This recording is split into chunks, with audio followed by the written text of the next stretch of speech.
All right, my first ever video of myself golfing. Never done this before. I have no idea what to expect.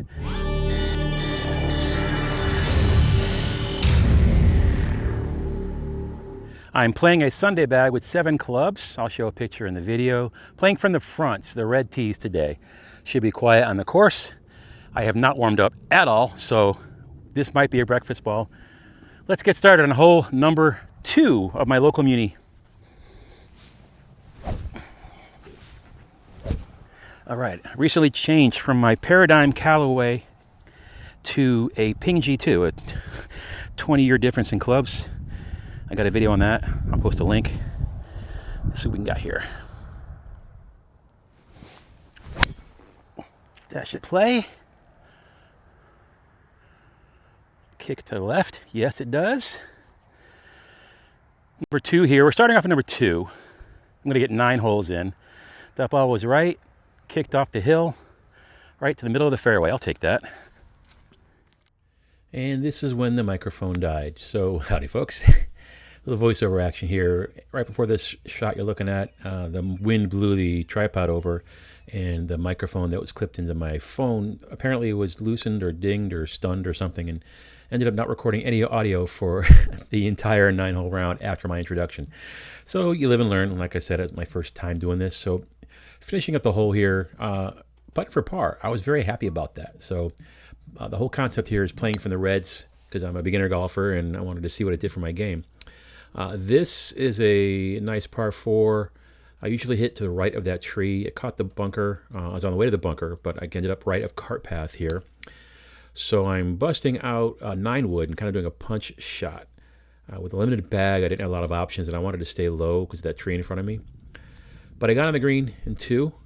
Long putt, a little too much speed there. Coming back, didn't quite make it.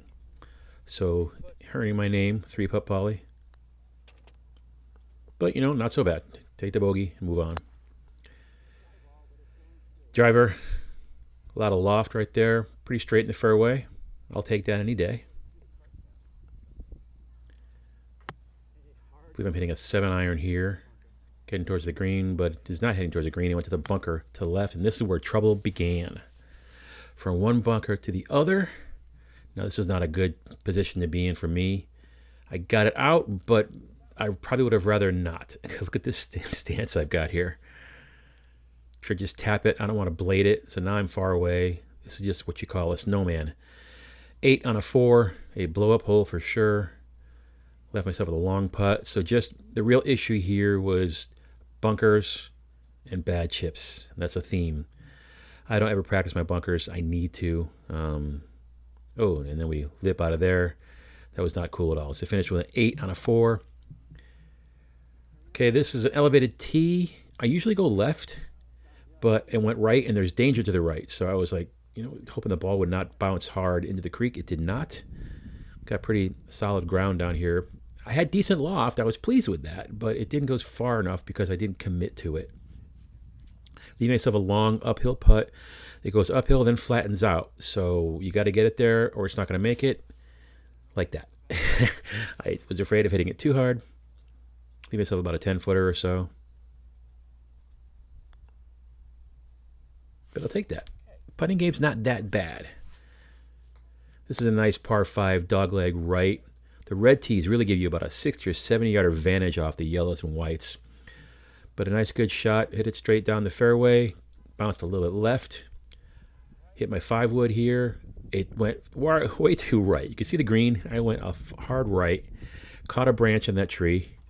And then I thought when I was walking up that I saw my ball. I thought I got a lucky bounce because we've got a lot of rocks, as you can see. There's some flood damage here. I thought this was my ball, and then I get nice and close to it. No, that's not a ball. That will be... It's a freaking mushroom. So I walk back looking for my ball, and here I am. I've got no grass anywhere near me, so I said, heck with it. I'll just play it off the dirt. Doing a little punch shot here, I think, with my gap wedge. And I hit it well, but then it like this jump at the end of like, did it hit a rock? What happens? That's the green there. So I made it to the green in 3, but it rolled off, and there's actually a ledge there. So now I'm doing another punch shot with that 9-wood.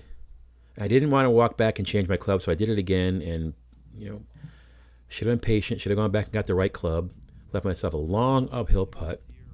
Burned on the last green. I wanted to make sure it got there, and it went too far. End up 3-putting the sucker. Coming out with an 8 on a par 5, a triple. I almost got that tree. Playing from the whites or the yellows, I usually hit that tree. So playing for the reds, I thought I was safe, but I still managed to go left.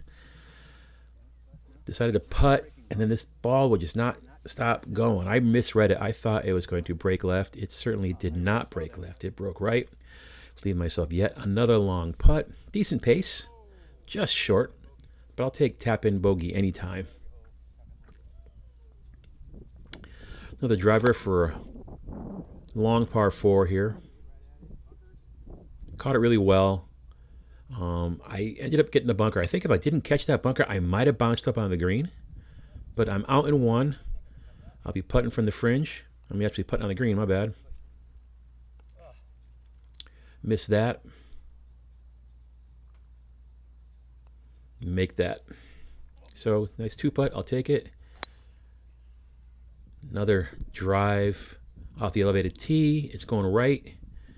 And there's trees and cart path there. Not looking very good for me. And another situation where the ground's so bad, I'm just going to hit. Hit my 7-iron. Get it over the cart path. Roll down the hill in the fairway. Get my 5-wood, I believe. And again, going right. Had the rights yesterday. And this, I had to take a drop.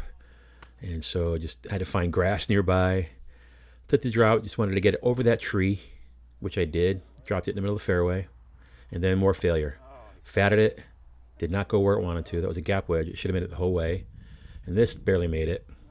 So my short game is really, really struggling. Bunkers, chips. Slightly fast green there. Kept on rolling. But, saved myself there with a 3-footer. Decent drive here. Looking in the sun, I had a hard time following it. But it went forward. In the dry part of the bunker, there's a puddle behind me there. I got out, but again, bounced a hard right. I'm also getting alerts that my phone is about to die. So I got to get a shot up. We're moving quickly now. My second shot with a 7-iron. Got it on the green. And it was great on the green. And then I 2-putted because the phone died. And so I couldn't record that last piece. But that being said, there are some, interesting stuff here. Interesting takeaways. Again, no warm-up. First time recording myself. Looking back at the round, the biggest takeaway is that the Sunday bag actually worked. I mean, I was doing 7 clubs, and my long game was good enough. I didn't lose strokes because I was missing any clubs. The real problem really came from the bunkers, the short chips, and some bad putting, not from tee shots or approach decisions. The 3 blow-up holes, they all follow the same pattern. A miss led to a bunker or an awkward chip that led to a poor next shot, and then the hole just kind of unraveled from there. None of it came from one terrible swing. It was really small mistakes adding up to each other. So what this round really showed me is that simplifying the bag doesn't hide any weaknesses. It kind of exposes them. When the decisions get easier from tee to green, whatever happens inside 40 yards matters more. And that's where my scoring ceiling is right now, 40 and inside, maybe 50 inside. So the lesson really isn't that I need more clubs, it's that I need a safer, more reliable short game plan. I got to work on my wedges. The Sunday bag didn't cost me any strokes at all. My short game did. And that's actually a useful result because now I know kind of what to work on in the near term. Anything inside 100, definitely inside 50 for sure. But I'm going to try to do this again. It is kind of stressful to record yourself golfing. And when golfers are around, then you put the camera out and they're going to expect, that you know what you're doing. So that's definitely not the case. I'm doing this for the learning experience and sharing, my passion for this new hobby of mine with folks like me that just want to enjoy themselves and get better at this maddeningly frustrating game. Well, thanks so much for watching. I hope this was entertaining. Be sure to like and subscribe. Bad shots, they happen, but good data helps us get them better. Thanks so much for watching.